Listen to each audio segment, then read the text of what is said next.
Well,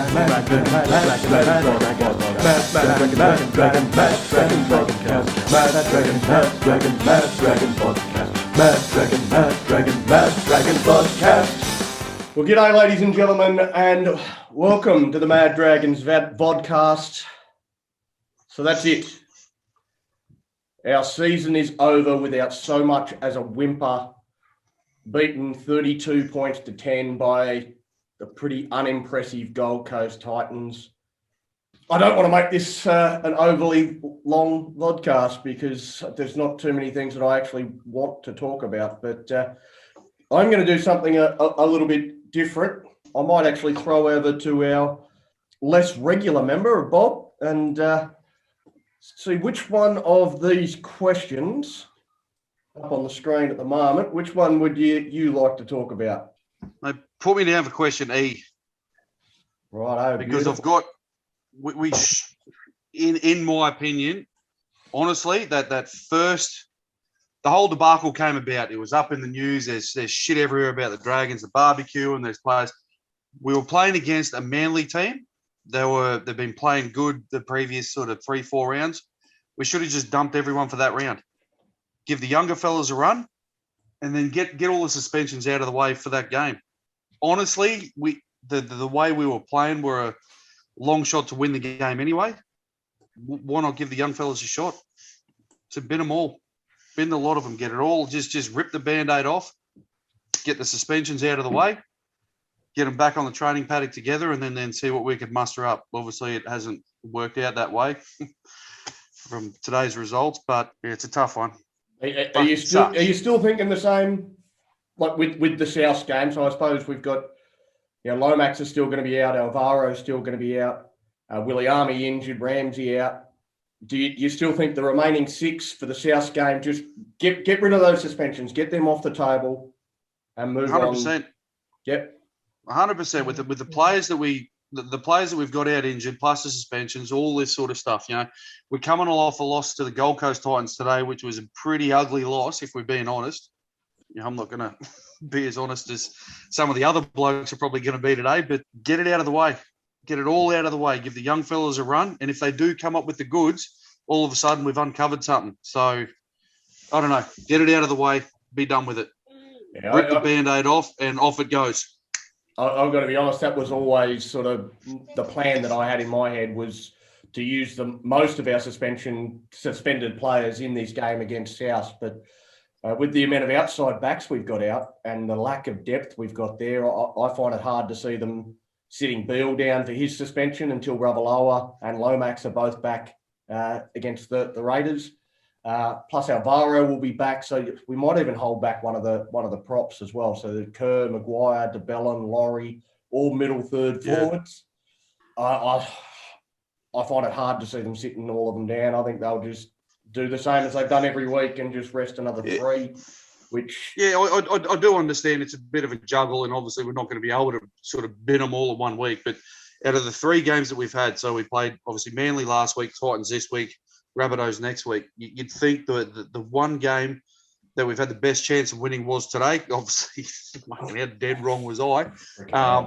But you'd like to think that you may have rested those players in those other 2 games that we didn't have much of a chance for. But yeah, I honestly don't think it makes too much difference at this point in time. But all right, we'll keep moving on. Matty, these are the questions that are left. Where are you going, Matty? I'll take F. Take an F? All right, no worries. Do we keep picking the best team every week, or do we start only picking players that are going to be here next year? Had we won today, my answer would probably be different. But honestly, I think it's time to start planning for next year. Start bringing the likes of,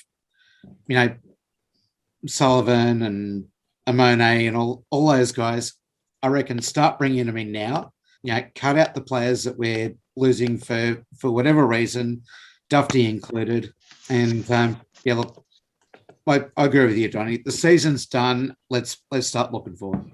No, I don't know whether too many people would disagree with that now. I think Dragons fans have been calling for that for basically since they made the decision on Dufty, there was question marks as well. If he's not part of our plans next year, why the hell do we keep on picking him? Why don't we start working towards the future? Why don't we give these guys like Sloan and Ramsey a chance to prove themselves in the fullback position, and they can trial for the spot this year? And now our season it's over. So, I think we've got to stop picking players that are not going to be here next year. Benny?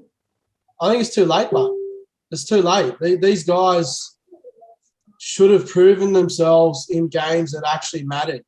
The season's gone now. It's fucked. You know what I mean? So I think to bring these guys in now, this late in the season, like you guys don't know if you've ever played any, sort of serious footy. The longer the season goes on, the more the wear and tear on your body, the higher the chance of injuries. So to throw these guys in now to finish off the season and risk injuries that are potentially going to affect them for next season or pre-season, I personally wouldn't risk it. Well, you've also got to remember they've played all footy, though. That's half the problem too.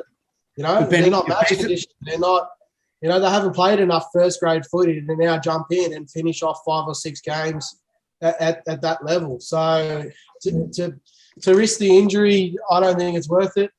I think the season's a write-off now anyway, so it doesn't really matter, I think Hook's just going to put the best 17 in that he can each week and hope that we can jag a couple of wins and maybe can finish the season with a bit of pride, because after today's efforts, I don't think we've got much left.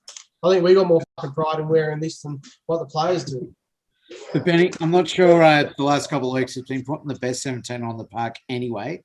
He's putting what he thinks is the best 17. That's the thing. He's putting what he thinks is the best. In terms of the personnel, yeah, probably. But in terms of positions, I think he's made a few errors. Yeah. Ramsey in the centre's an absolute standout for me. That's fuck up number 1, 2, 3, 4, and 5, as far as I'm concerned. But, if the season's gone, you do run the risk of injury to the younger blokes if you, bring them in for the rest of the season. But, look, start preparing for next season. Give them some fucking game time and give them a chance to sort of gel with the rest of the team and, show what they've bloody got to offer. Yeah, I disagree with Benny. I think now's the perfect time to bring these young blokes in. And you talk about, they might not be games that matter, but these are games against high quality opposition. We've got the Panthers, we've got a couple of games against South, we've got a game against the Roosters to come. Put these young fellas in and test them against the best teams in the competition. See what they've got. I agree that, it would have been better to do it a little bit earlier, but Hook didn't want to do that. He wanted to be playing the most experienced players, because apparently the most experienced players are also the best players, which is complete and utter bullshit, as we've seen time and time again. Bring these young blokes in that have got a bit of energy and enthusiasm, and it might actually lift our team. I don't think we're going to get too many wins regardless of what we do. So anyway, I think that's the way to go. We've got 4 more on the roster. If I could just jump in there too, you're talking about energy and enthusiasm. I was at the game today, and it was weird. It was a wild sort of scenario. You rock up the C bus. There's a few sort of scattered Titans fans. They've got bloody 8 fans at their home games at the best of times anyway. Fair few Dragon supporters, and the music was there. Everyone was getting pumped up. Kickoff happened, and then all of a sudden, like that. Nothing. It was just dead quiet. The whole stadium went quiet, and it's a gauge of how good your team's going. Your team's going good. The fans are going to be there. Everything's going to be there. The atmosphere, and it was just absolutely dead from the moment they kicked off.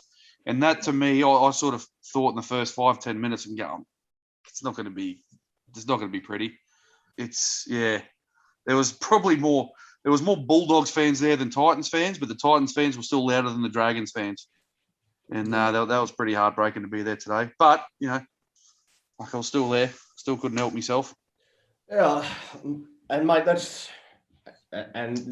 might sound a bit Mick Fosterish, but I suppose part of the reason why I actually started the Mad Dragons is a little bit because I kind of felt like at games Dragons fans had become a little bit piss weak. Like they just don't make enough Yeah. noise. They're not standing up and chanting, and you don't hear the Dragons chant echoing around the stadium. You know that they've gone a bit soft. We don't that's support fair. our boys. We don't get behind our boys, and that's the whole premise behind trying to get the fans to fire up. And Well, in years gone past, it was the Dragons, the Raiders, and the Eels. Regardless of who was playing up in Queensland, whether you're at Suncorp against the Broncos, you're at Seabus against the Titans, those three teams, and more so for the Dragons, call me biased, but it was just those three teams had a huge following up here, massive following. And, it made you pretty proud to be a fan of the club. But it's tough times. Everyone goes through it. Every club goes through it. I don't know if I can pick a positive over the negatives. There's still 8 teams below us on the table.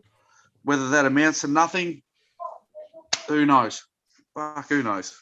yeah, no, I mean, I suppose you do come into the season, and that there was a lot of people that had us for the wooden spoon. So, yeah, if you're clutching at that's straws, true. looking for positives, then I suppose that's it. But there's been a lot of downtime and a lot of games where we probably should have won and didn't. Yeah, 100%, mate. All right, Benny, take your pick, mate. Which one of the remaining 4 do you want to have a crack at? I could probably do C and D in the same time, I guess. There's only 4 of us on, so Let's I'll go. probably tackle C and D, and then I'll open up to you guys as well. But I'll be honest, to you guys and everyone else out there, I turned it off halfway through the second half because I just couldn't do it. I barely ever will turn a game off before the final siren, but I couldn't handle that. It was just such a disappointing loss.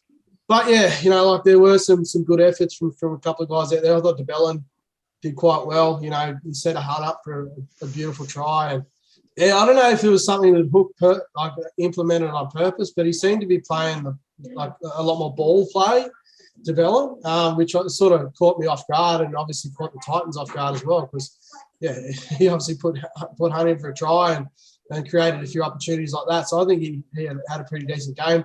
Blocker, I thought, was really, really strong in defence, as always, but it sort of reminded me of the first sort of 5 or 6 games in the season where he was really aiming up on guys and going up and jamming them, and it was good, to see him actually trying to go out there and have a bit of mongrel and actually have a crack. It's just a shame the rest of the forwards didn't stand up and go with him.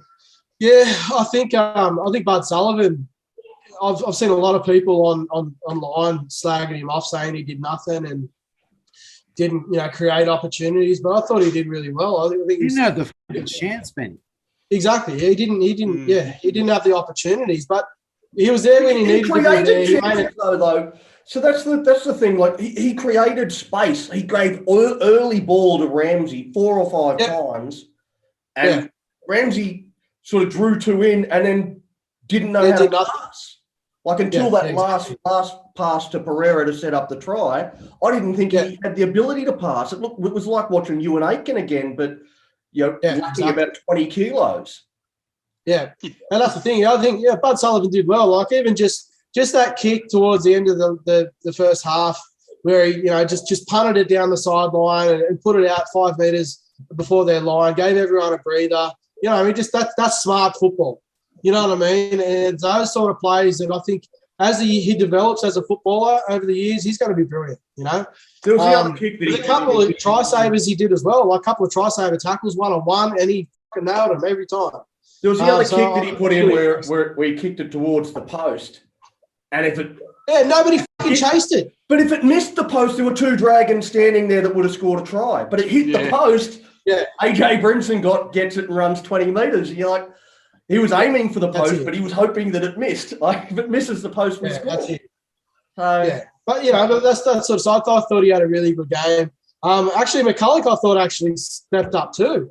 Like, I nearly shit myself when he fucking ran the ball that first time and got through the gap. Like, I'd never seen him do that before. So, maybe Benny Hunt's been in his ear a bit. But I think Benny's also every time I hear his name. Fuck, Andrew McCulloch, man. But, and I think Benny Hunt had a pretty, it's captain's knock. But again, we just weren't there. The forwards weren't making the meters up the middle. The play of the ball was slow. There's no second phase play. Still giving away stupid penalties and set restarts. Like, you can't win a fucking football game if you don't have the ball. When are the fucking players going to learn it? So anyway, that's my highlights, my sort of decent players. I think Matt Feeney, I think, was pretty solid too. Like, a couple of good hits, and he was where he needed to be when he needed to be. But again, no ball from Ramsey at all. That was the one I was going to chuck in was Matt Feeney for me. He was our best player. Like, he was ran for 181 metres, 2 line breaks, 7 tackle breaks, 2 kick defusals, and one of the few on the field that didn't have an error. I mean, he did have that kick. You know, he put that kick through for Dufty that went dead. You could class that as an error, but I thought he was very, very good out on the wing with, like you said, with limited opportunities. But he set a really good platform. So for a winger to run for 181 metres, take note, Cody Ramsey, 34 metres in a game is not enough. That's what you need from your winger. So I actually thought he was really good. I've seen a lot of people slagging off Matt Dufty. I thought, Dufty was Dufty. He was defensively poor. He had a few errors, but again, his heart's not in it. Well, he's already moved on. He still made a line break. That line break he made was sensational. Nobody backed him up again. He caught that bomb, stepped off the right, went through a hole, zigzagged through half a dozen people, ran 60 metres up the field, had 2 line break assists as well. I thought he was pretty good, but I also do think it should be his last game for the club. He doesn't play and I don't think he plays in a way that suits Sullivan and Amone. Whereas Sloan and Ramsey, they play in a style that's going to suit Sullivan and Amone. Like, they love having that fullback option inside, players outside. So that's not what Dufty does. Dufty plays as an extra ball player, and I don't think that's. But even the way he was slagging off Pereira after that bomb try, like he squeezed Pereira right to the sideline. He gave him no room at all. And then the pass didn't come off, and he's fucking ripping into Pereira. Pereira came in. Mate, I was pretty cool. That was. Yeah, exactly. Like, there's no. What are you going to go? You know what I mean? You have no fucking room on the. No room on the. And I've seen Corey Norman do that. I disagree. I think if Pereira holds his width, he scores there. Dufty had drawn 3 in, and he didn't have a lot of room to work in. But I reckon Pereira would have gone straight down the wing and scored. But he tried. Ravalawa maybe, but Pereira, I don't think so. But but even so, had no room. No, Pereira. I highly doubt Pereira would have got there. No, I reckon he'd create. But even so, like the cameras are on you. To be ribbing into your fucking player like that on the field, like, it just doesn't look good. Especially for Dufty. I love seeing a ball player rip into one of his teammates when he does the wrong thing. It shows passion. It shows passion. Yeah, but fucking Corey Norman does it all the time too. When he gets fucking ran over right on the try line because he can't make a fucking tackle, and then he's ripping into the next to him, expecting him to do his work. You know what I hate? I hate it when a bloke makes an error and you go and you pat him on the head and you tap him on the arm and you give him a cuddle. That. Like, you stuffed up, mate. Yeah. You need to be told. That's not acceptable at this level. So, but in that instance with Pereira, though, Pereira just did what he had to do. He had, like old mates, he had full room on the wing. There was nowhere for him to go. And for Dufty to get into Jordan Pereira the way he did, I thought was pretty out of character. Like, he just wasn't called for. Give him half a metre. Where's he going to go? He was almost shaking hands, having a beer with me. I was fucking 20 rows back. So anyway, but I think unless you guys want to jump in for players that you thought did well, but I think I've pretty much covered that off. But I'd sort of agree. Blake Laurie was the best in our forward pack, but still only gets a C- from me. Really, like, he was our best, but our forwards were piss poor. Yeah, forwards were shocking. Yeah, well, I think Ramsey for me for players that didn't perform, Ramsey top of the list. He was uncomfortable. He was out of position. He offered nothing. I think he's an average winger, to be honest. I've said this before on the pod. I know he's young. He's got to develop, and he probably needs more time in the position. But I think what he needs is more time in reserve grade. But unfortunately, he doesn't have that opportunity right now. A lot of the players don't have those opportunities to develop in the lower grades because we're so fucking low on players. He's the Our worst roster is regular so winger depleted. in the NRL, Benny. He's the worst Yeah, 100%. regular winger in the NRL, and he's even worse as a centre. I think genetics just aren't on his side. The bloke weighs 25 kilos ringing wet. Like he's no a second row gets hold of him and he's throwing in 20 rows into the crowd. He's sort of On your lap, not mate. knocking the bloke's effort or anything like that, but I just don't think he's built for the game. Especially when you got wingers like Ravalawa, you got wingers like Mike Acevo, Yeah. Jason Saab, they're big lads. Cody exactly Ramsey, my 6-year-old son weighs more than him. It's no good. And No, to put him in the that's- centres, like as if David Fifita's not going to run straight for him. As soon as I heard that Cody Ramsey was in the centres, I was sitting there going, fucking Fifita's running over for 6 tries here. He's Yeah, just going to topple it. And there's only so much you can do in defence with your size if you've got that fucking bloke running towards you. Mate, Yeah, unless someone like Cody Ramsey's driving a fucking There's Mack truck, you're speed not up. going to stop him. But that was a master stroke from Holbrook because Fafita plays on the other side of the field. Get him over. Yeah. He swapped sides. Yeah. Because exactly that reason. He saw Cody Ramsey there and he's gone, there's an opportunity. I'll Yeah, take we've him. got a 70-kilo fucking centre to run out. Let's fucking run straight out the. You would have been better off putting Pereira in there. At Ramsey's least going to play Pereira's got centre. the He needs to put fucking on bulk at least another 20 kilos. Yeah. Straight up. Yeah, but you've like to sort of defend him a bit. He hasn't had a regular preseason like a lot of the other players have. Like I've met up with Blake Laurie at a golf game during the preseason, like the very start of the preseason at Warringah, where I'm a member at, and he was probably 20 kilos lighter than he is now. Like over the preseason, he's put on mass bulk. He is double the size he was when I've seen him, before the season kicked off. And a lot of players are. Look how much Ravalawa was bulked up this season. You know what I mean? Ramsey hasn't had that preseason coming in where he's had the opportunity to put on 15, 20 kilos and really bulk up and maintain his speed like a lot of these first-grade players have. So, but in saying that too, Hook should realise that and go, he's not big enough. He's not strong enough. Don't fucking put him there. Surely we have better options. Exactly. What the fuck's the coach doing picking a bloody 70-kilo beanpole in the centres? Yeah, I can understand him on the wing. I don't understand him in the centres. I know positionally there's not too much difference, but just defensively, he's not. He's just not built for this. Well, defensively, when you're a winger, you can use the sideline as an extra defender. You can move players towards the sideline. You can shut space down. When you're in the centres, you got nowhere to go. You're relying on either the two guys next to you or your own fucking ticker to be able to make that tackle. When you got guys like Fafita running over the top of you, that's fucking hard. Well, that took three of the bastards to, can let him score. So that brings me to the one that I want to give a big whack to. It's not Ramsey, it's Tarek Sims. I mean, he was fucking soft. We moved Jack Bird to the second row.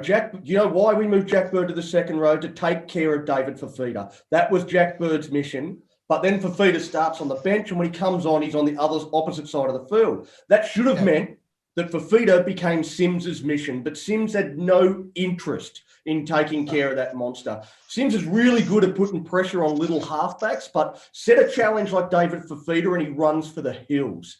When Fafita ran at Ramsey, Sims should have been right there to take him out and steamrolled him, should have knocked him on his ass. He should have been the bloke getting across every single time he tried to get over and run at Ramsey. He should have been standing there. I thought he was pathetic and weak. I thought it was a poor performance from Tarek Sims. Yeah, I agree. He didn't do the job he needed to do. Totally agree. But yeah, there's a lot of disappointments to come out of the game. I think you group them all together. The entire, sorry to cut you off there, mate, but the whole forward pack, second row, front row, the entire forward pack. I think sort of put a line through them. Put a line through them. They were just, what options have we got to replace them? That's the thing. Nothing. Yeah, you're right. Our roster of 30 players is down to 6 that are actually half decent. We've got a bit of ticker in them. It's a culture thing, isn't it? It's amazing how good every player plays when your team's going good. All of a sudden, it's infectious. The positivity is infectious. But it's funny as hell because the negativity is the same. It's cancerous. And that spreads more than positivity. It's just, it kills kills the club, kills the culture, kills the players. All of a sudden, people are, they're at 30% when they should be at 90%. They should be at 100%.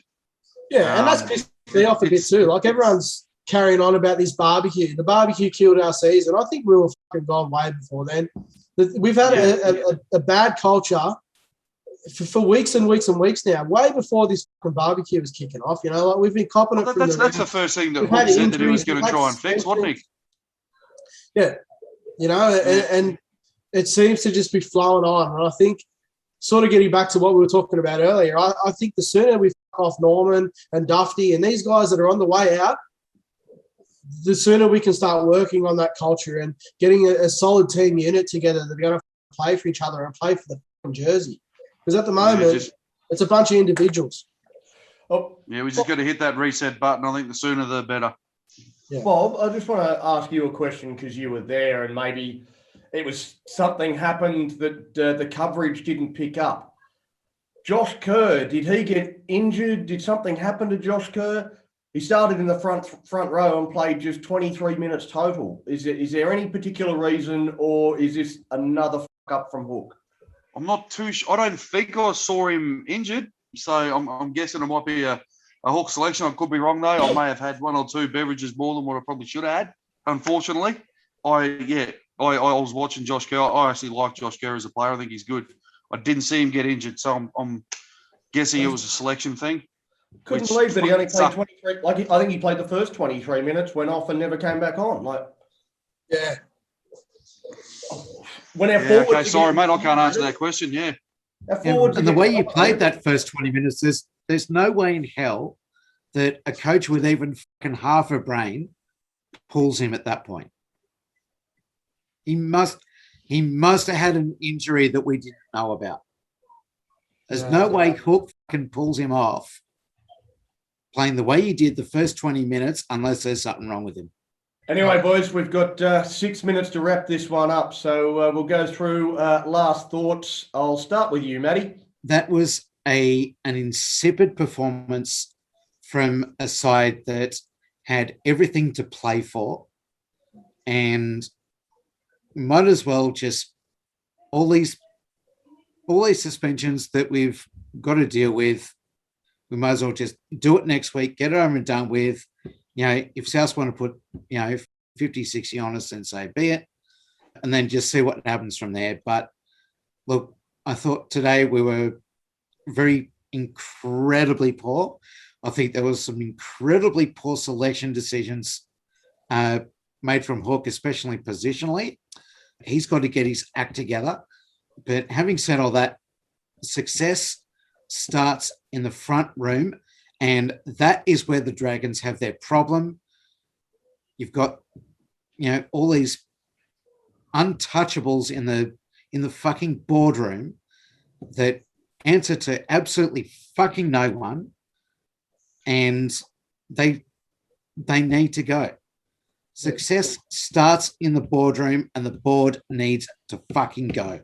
I love that. That's passionate that it's right in the fields there, Matty. Well done, mate. So, I totally agree. I'm not going to disagree with anything. We'll move on. Bob, your last thoughts, mate? I don't know. I honestly don't know. Look, give the young fellas a run on the halves, put Ben Hunt at hooker, and just throw caution to the wind, see what happens. That's all I've got. As I said, positives, we've still got 8 teams below us on the table. I'm not going to say that we're going to be playing finals football, but there's still 8 teams below us. Get Ben Hunt into the forward pack. Get him running those boys around. I've always said that, he's a better number 9 than he'll ever be a number 7. Fuck, it's not going to hurt us. Just do it. See what happens. Can't get much worse than that. So No, I don't think so, mate. And I agree. I've said ever since we bought Andrew McCulloch, I said we've got Ben Hunt, who is at least a top 10 dummy half in the NRL. Andrew McCulloch's lucky to be in the top 50. So 100%. Andrew McCulloch is the biggest waste. Like everyone talks about Corey Norman being, an 850 grand a year is the biggest waste of money. There's a waste of money, and then there's unnecessary money. And I think Andrew McCulloch falls into that category of just unnecessary salary cap wastage. There's no need for him to be there. There really is no need for it. I think he's past his prime. He will never get back to where he was. And the fact that he's even playing in the NRL, taking nothing away from him, like he's a hard ass player, but he's just not. He's not up to speed with the way the forwards running in the game these days. Yeah. And we've got Ben Hunt there. We've got. And I don't know. we've got McCulloch for 3 years. Yay! Yeah, good deal. Good Benny, deal. on that note, Yeah, mate. Piss poor effort. Fucking piss poor effort. I'm embarrassed to be a Dragons supporter. I've been coughing it off my mates on Facebook all night. I've been copping it off everyone on the forums that I'm on. It's just, why am I copping it for fucking 17 useless cunts out there that have no pride in the jersey? Like, that's what it was to me tonight. Our whole season's on the line, and they go out there and deliver that shit. Like, it was literally nothing different to the shit they dished up last week. Like, it's just, come on, boys. Like, fuck me dead. I know you're getting paid every week to go out there, win or lose, but the fans actually want you to put in some fucking effort. You know, like, just because you're not passionate doesn't mean we aren't. Like, come on, we want results. We want you to get in there, fucking put in 100%. You know, like, and same to you, Hook, if you fucking watch this. Like, come on, mate.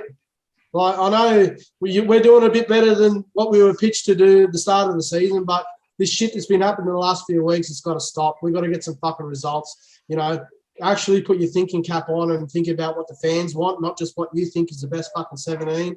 You know, come on. Enough's enough. The season's a fucking write-off, you know, like, just focus on next year.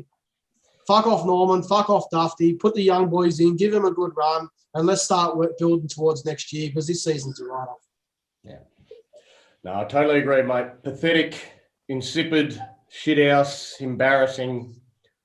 Everything that happened was predictable. Yeah, our attack was in slow motion.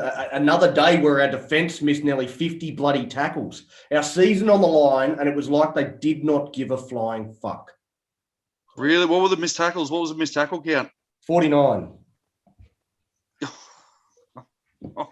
Yeah, right. I didn't know that. I did know they missed a few tackles, but I didn't know the number. That's shocking, isn't it? Yeah. And that's I think the only the most, like Benny said, we as fans, we care. Maybe we care a bit too much, but to see that sort of performance put up, it just lets us all down. So, yeah. Anyway, we'll wrap it up. We'll go again next week against the Bunnies. Go the Dragons.